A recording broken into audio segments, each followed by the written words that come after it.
मंचासीन राजस्थान राज्य मंत्रालय कर्मचारी महासंघ के प्रदेश अध्यक्ष, मेरे अग्रज और राजस्थान के 70,000 मंत्रालय कर्मचारियों की पूरी आस, उम्मीद और विश्वास की किरण मेरे बड़े भाई राज सिंह जी चौधरी, मंच पे विराजमान मेरे प्रदेश कार्यकारिणी के सभी साथी उपस्थित, आज इस महापड़ाव के 30वें दिन जाबाज मेरे मंत्रालय कर्मचारी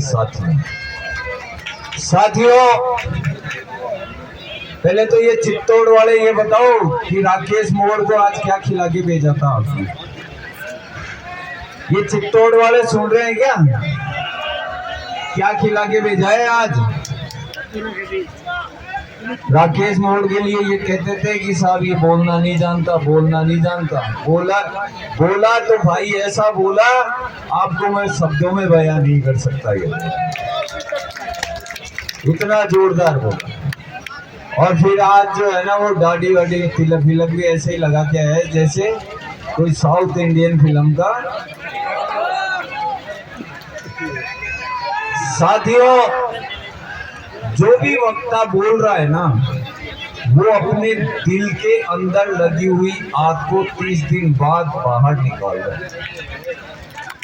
और राजस्थान की सरकार के कारिंदों को कान खोल के ये सुन लेना चाहिए कि जो उद्गार बाहर आ रहे हैं वो उद्गार कहीं हमारी क्रिया में नहीं बदल जाए और सरकार के लिए नई चुनौती सामने पेश नहीं हो जाए, उससे पहले राजस्थान के बाबुओं के जो अध्यक्ष जी बता रहे थे कि साहब पिटारा है, तो उसका मुंह खोल के और हमें पिटारे में से जो भी देना है वो दे के हमें रवाना कर दे।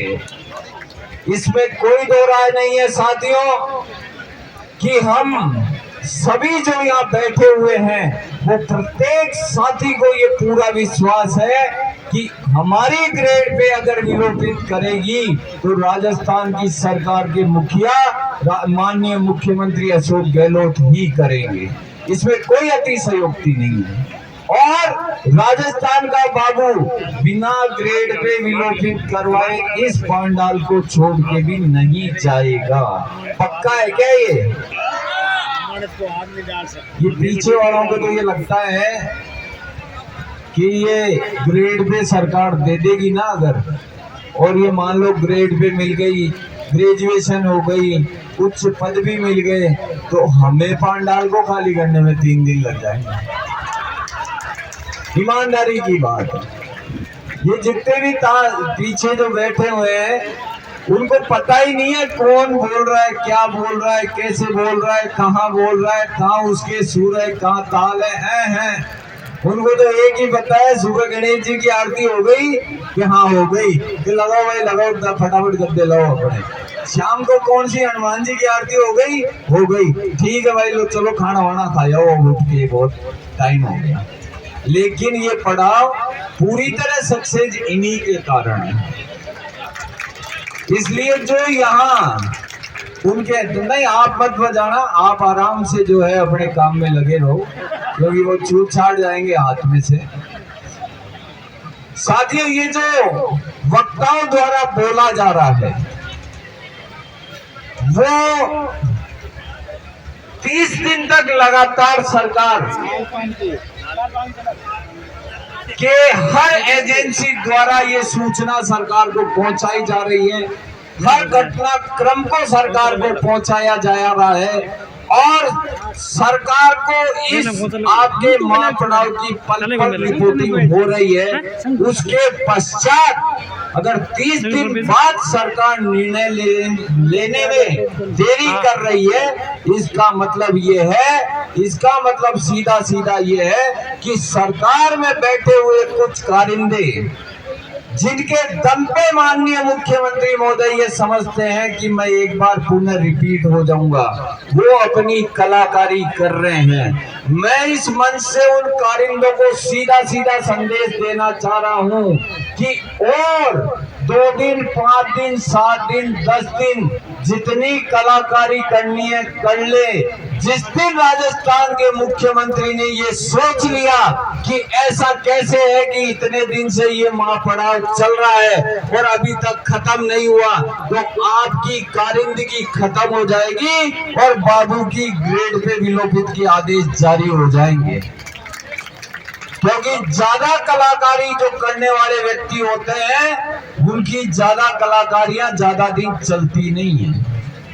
और उन कारिंदों से ये भी मैं स्पष्ट रूप से बताना चाहता हूं कि ये दिमाग से अपने फितूर और गलतफहमी दूर कर दे कि राजस्थान का बाबू कोई आश्वासन लेके, कोई समझौता लेके या कोई फोटो खिंचा के यहाँ से चला जाएगा, किसी भी सूरत में नहीं जाएगा।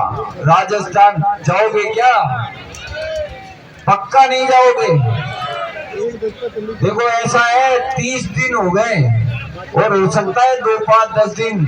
अभी राजाओ जी कह रहे थे 30 दिन और होंगे।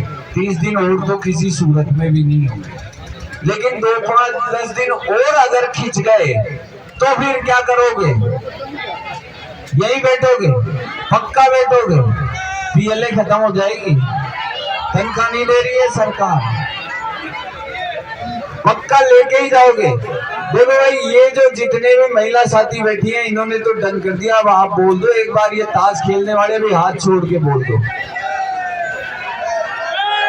पक्का है क्या? जो कार सेवक होता है ना, कार सेवक, उस कार सेवक की उस समय बहुत बुरी दुर्दशा होती है जिस समय उसकी कार सेवा उजागर हो जाती है। और जब सामने वाला जो देने वाला है वो सीधा और लेने वाला सीधा जब संपर्क में आता है ना, जब उस कार सेवक की नजरें 100 फीट जमीन के अंदर गड़ जाती है। इसलिए साथियों, अगर इतना दृढ़ संकल्प आप लोगों का है तो ये मान के चलना, हम जिस मिशन के साथ ये बैठे हैं तो उस मिशन को ईश्वर भी अब डिगा नहीं सकता है। ये तो राजस्थान की सरकार है। साथियों, आपका जोश और जुनून और जज्बा निरंतर बना हुआ है। मैं राज सिंह जी से निवेदन करना चाहूंगा, राज सिंह जी, हमें कतई किसी भी इस विषय पे नहीं जाना है। हमें फाइनली एक ही बात करनी है कि 3 बिंदुओं पे सरकार अपना निर्णय करे, क्योंकि जो कुछ हमारा 30 दिन में होना था वो सब कुछ हो चुका। अब हमारे पास खोने के लिए कुछ भी नहीं बचा है। अब जो बचा है वो पाने ही पाने के रास्ते हैं और हमें जब तक इंतजार करना है जब तक हम इस मिशन में कामयाब नहीं हो जाए।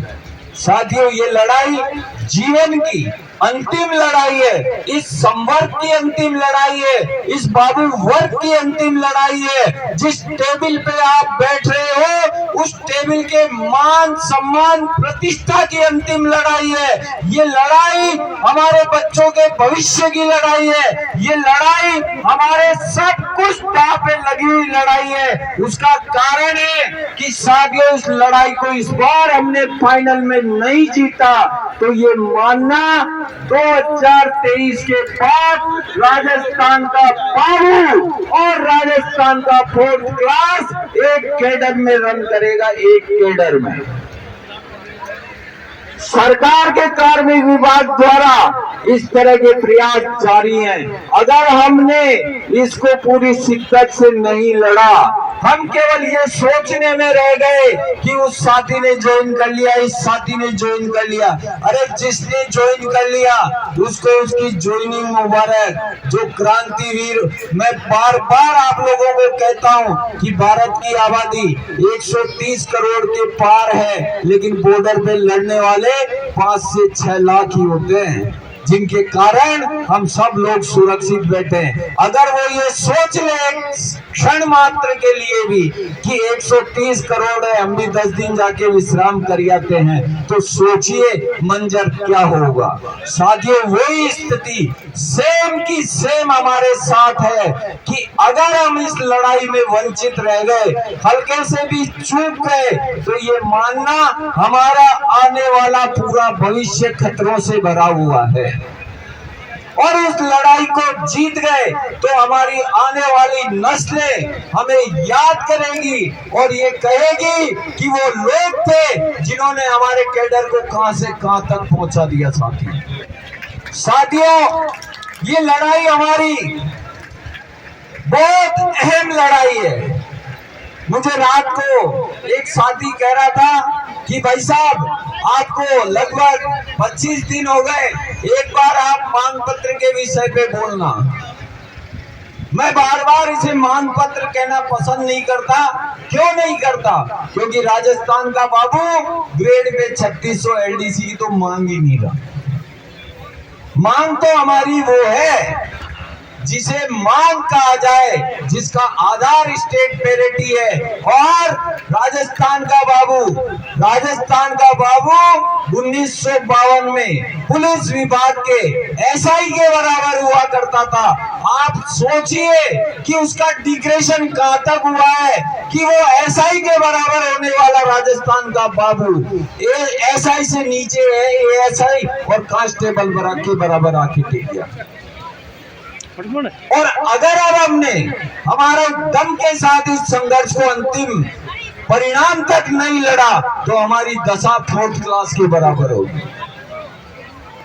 साथियों, बहुत इंपॉर्टेंट लड़ाई है। इसलिए ग्रेड पे 3600 एलडीसी की मांग को हम ये कह रहे हैं कि हमारी प्रथम पदोन्नति पे आप ग्रेड पे 2800 कर दीजिए।